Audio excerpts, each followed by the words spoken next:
What's up guys? Yan, panoorin natin yung manager ni JB Sukal. Yan si Jancy Amisola. O, di ba? Panoorin natin guys. Paano yung laruan niya? Kalaban niya dito si Parago Parehas. Malaking pustahan nila dito guys. Seryosohan to. Ang sumablay dito talo. Ang manginig talo, tululaway talo. Panoorin na natin guys. Let's go! Yan, pag-break. Yun, tumatakbo. Yun, nahulog yung sais. Si spatter kasi parang harang eh. Yan, tignan natin guys kung kaya ba itong ubusin. Yun, tira uno. Puk! Grabe naman yun, parang natutulog lang. Yan, tignan natin, tira dos.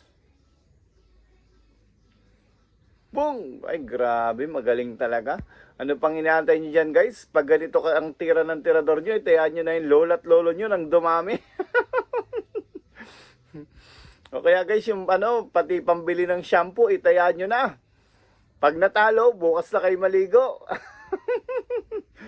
Yun, napakagaling naman nun. Ayan, may problem ball yung 9.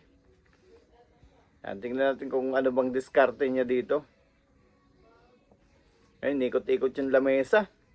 Tingnan natin guys, kung paano pamamaraan. Mahirap kasi yung 9. Yan, tingnan natin kung paano pamamaraan sa mga baguhan guys. Matututo kayo dito. Ayun, grabe. Pinakis para ma-break yung 9. Ganun pala yun. Yan, para pagdating na ng 9, hindi na mahirapan. Ganun pala yun. O, yan guys, alam nyo na. Sa mga baguhan dyan, pag may mga problem ball, tulad ng may pagkakataon na ganun, pwede nyo na i-break.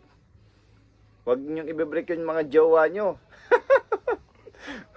Lagot kayo. Yung bola lang ang i-break nyo. Okay! Yan o. Tingnan nyo guys, ang galing ni Jancy. Pang international na laruan guys. Ang lupit. Sana makalaro na rin to sa guys, sa international.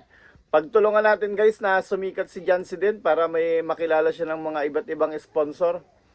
Para may mag-sponsor sa kanya sa ibang bansa guys. Sayang naman yung talent ng mga Filipino player natin guys. Yun, tingnan nyo manira pagka-break, uubos ang bola. Tingnan nyo naman kung gaano katindi manira si Jancy. Ayan guys, mahirap yung 8. Yung kasunod yung stripe ball, yung 9. Ayun. Tingnan natin kung paano pamamaraan niya dito, kung paano ba.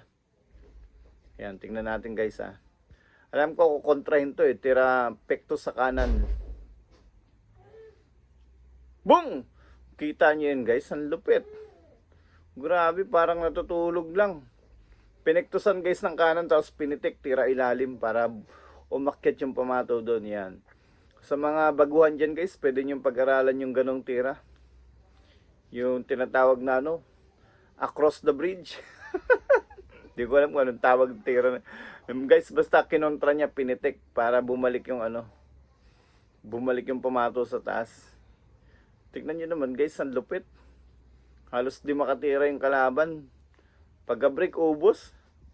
Yung mga ganyang laruan guys, pang international na yan. Yun Pum! Oh, grabe. Ito yung nakalaban ni Anton.